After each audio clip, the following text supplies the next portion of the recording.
No, no, no, it does not work. I will not seek it in San Francisco. So let me end by just telling you a little bit about the campaign and then taking whatever questions you have. Actually, I'm going to add a little bit here that I don't usually talk about, but being on these hallowed Democratic grounds with so many of you, let me just say one thing. I am a lifelong Democrat. I was born a Democrat. My father was working for Ted Kennedy in 1969 when I was born. Bobby had been killed a year earlier, and my dad and many other leading Democrats at the time in Washington had gone over to Ted because he was the future of the party and the future of our country after Nixon was elected. My dad then worked for Jimmy Carter in 1976 in the White House. Some of my earliest memories when I'm 6 and 7 years old are going to the White House with my father with a Democratic president. My dad then worked for Bill Clinton in the Clinton administration and most recently was senior counsel to Speaker Pelosi for 4 years. And then, as I said, when I was 17, I met this guy through his daughter, who was then my girlfriend, now my wife, and they took me in right away. So I am as Democratic as you can possibly be. I don't think I need to go into too much detail to tell you that my opponent has been a Democrat for, I think, a month? How long has it been there? So very quickly, he's a lifelong Republican. He has been a Republican his whole life. He in 2006, when he moved to Arizona, he registered as a Republican. So it's not just like he was a Republican and forgot to change his registration. 6 years into the Bush administration, this guy made a positive decision to register as a Republican. He moved here in 2009 and registered as a declined estate. And then 2 days after being appointed district attorney, went back to re-register as a Democrat. So, I don't think I need to tell this room the number of levels that's very problematic at. I'm someone who has spent my whole life working for the Democratic Party, working to elect Democrats, and working for Democratic values, and I'm very proud to be a candidate here, in admittedly an officially nonpartisan election. But, I think for San Francisco, we need someone who represents San Francisco values. Those are clearly liberal Democratic values, and that's what I've spent my whole life doing. So, yet another difference between myself and our incumbent.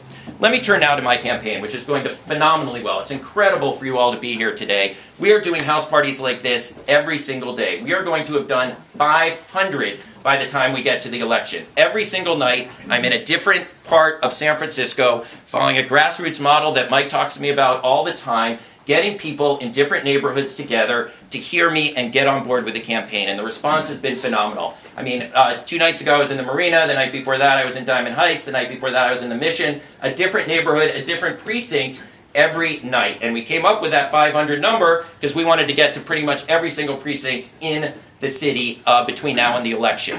And that is going phenomenally well. We have 1,200 supporters on our site, okay? And that's, the way you get supporters is one-on-one, sitting down, having coffee with people, letting them get to know you, talking in small groups, and it's been unbelievable to get over 1,000 so early in the campaign. We want to grow that to 2,000, 3,000, 4,000, and we're going to need your help to get there. We also had raised the most money of any candidate at the last filing date, so we're off to a great start there. So the campaign is just going full steam ahead in so many ways. The press is really paying a lot of attention to us with the missteps going on in the current office and our clear contrast to that. And we have a ton of momentum, which is only built by this tremendous gathering here today. So how can you help? Number one, sign up as a public supporter. If you like what you're hearing, please check the box when you sign in or on your way out to be a public supporter so we can add you to our list of 1,200 plus people. I am so proud of that list, not just because of how many people are on it, because of the tremendous diversity of law enforcement supporters. I have the California Police Chiefs Association, former Chief Heather Fong, and others on. Ooh. Very uncommon for someone with my background to be able to get that kind of law enforcement support, but I think it shows the respect that I have and how strong a candidate I'm going to be.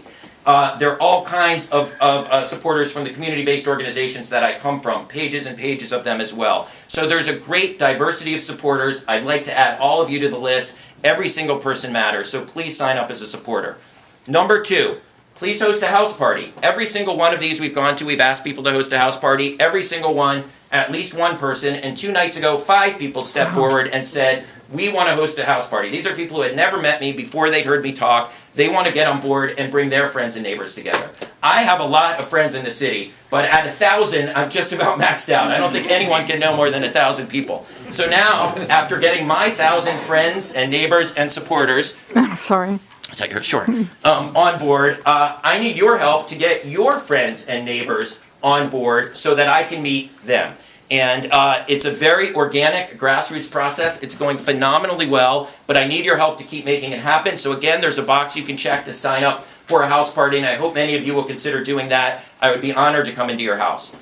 Number 3, sign up. We're going to have district directors in all of the 11 districts. So some of you here are very, very politically active. We're looking for someone, a volunteer in each district who will help organize all the precinct captains that Mike talked about, all the block captains, have a very intensive grassroots volunteer-run effort. And we need your help to do that. So again, if you're interested in being a district director or a precinct captain, talk to my folks on the way out and they'll be sure to sign you up, and note that. Finally, as you all know, running for office takes money. Unfortunately, there's not public financing in the DA's race for some reason. I don't know what, there is in the mayor's race, there isn't in the DA's race or the sheriff's race. So I need your help. We got off to a great start fundraising-wise. It's crucial going up against an incumbent now that we have the financial resources we need to get the word out to all San Franciscans. So I really hope that you will strongly consider contributing. It's necessary for us to build the kind of grassroots infrastructure that we're building. And so let me just close again, thanking Jane and Agar, thanking all of you for coming. I will take questions for a while. I know you've been standing for a little while, so I'll also be around. Both Mike and I will stay as long as people want to talk to us, and so we can have one-on-one conversations. Also, sometimes with public safety issues, people don't like to ask their questions in public, so if you'd rather wait and talk to me one-on-one, feel free to do that. But let me open it up to questions. Can you expunge my record? No, just kidding.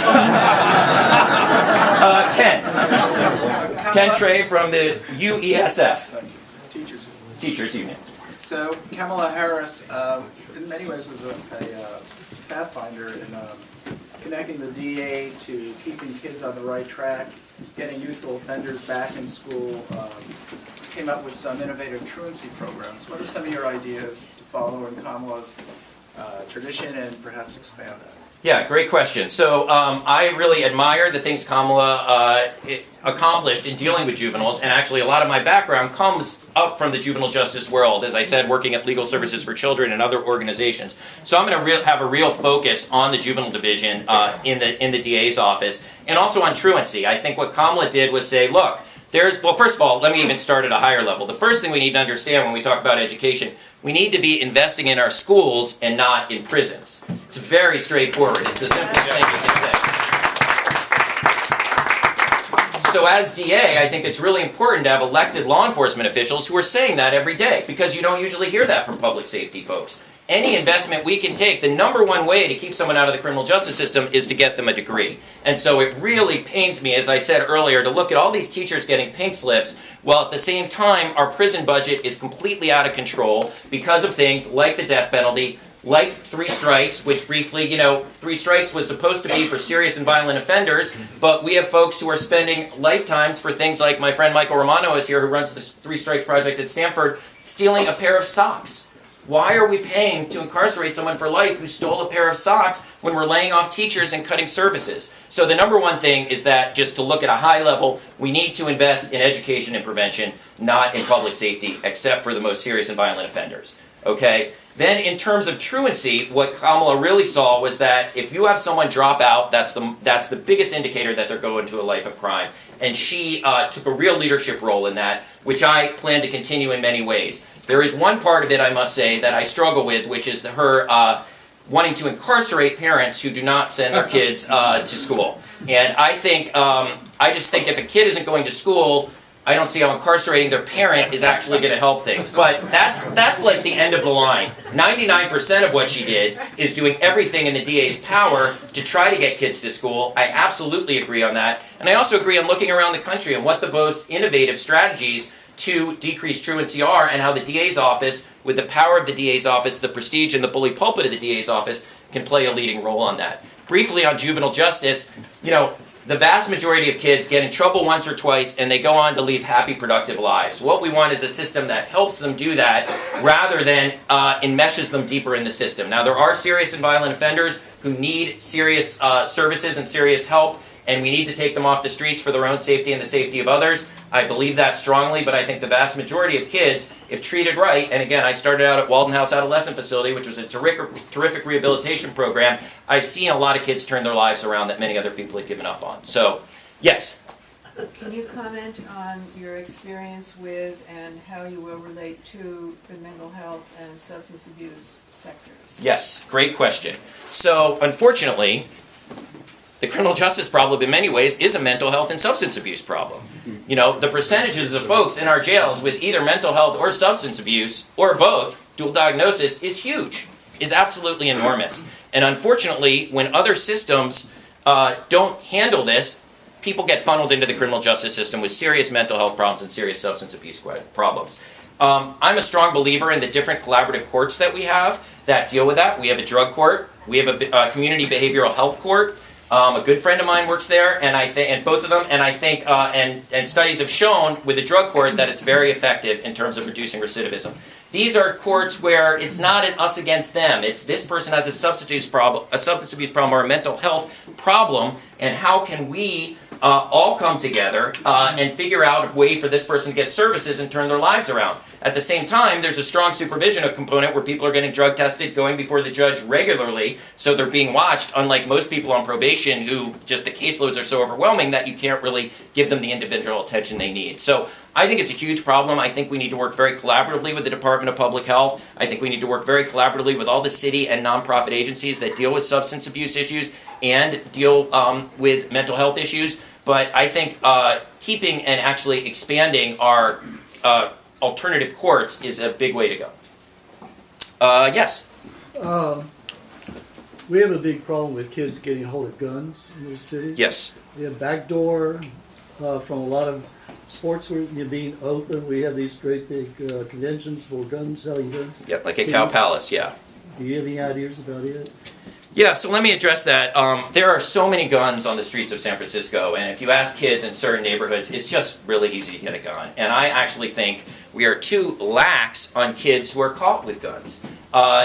People say, well, if you're living in a certain neighborhood, you know, you need it for your safety. It's, you know, it's not that big a deal. That just drives me crazy. I mean, my own kids who are now 9 and 6, if they ever carry a gun or ever have a friend who carries a gun, you can be sure that that's going to be a huge deal in my household. And I think we need to feel the same way about other people's kids.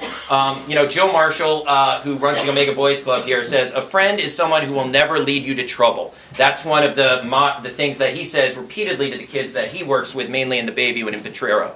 And anyone with a gun, right there you've got trouble just to start. So I think when we see a young person with a gun, that's an enormous red flag that something is wrong and we need to intervene and do something right away, or that person is going to be a victim or a perpetrator of violence for sure in the next few years. And that doesn't mean that we lock them up for the rest of their lives, but I think we need to take it very seriously. I think too often gun crimes are seen as more of a not taken seriously enough as showing a red flag that there's a serious need. Something is going on in this family that we need to deal with. Now, in terms of the gun shows and all that, I'm a huge supporter of work that Mark Leno and others have done to try to close down the gun shows and different ways that have loopholes for people getting guns without going through the normal processes. But I appreciate the question, and I think it's a very serious one, because when you look at the data, by the way, this won't surprise you. I mean, over 90% of homicides in most years are by guns. They're gun homicides. So if we could get guns out of the picture,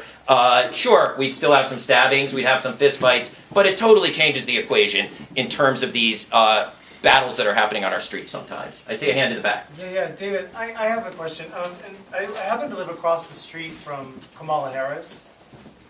And one thing that sort of annoys me on one level is, and you mentioned transparency, but in addition to that, I'm wondering, I like approachability, and I also like someone to be aware of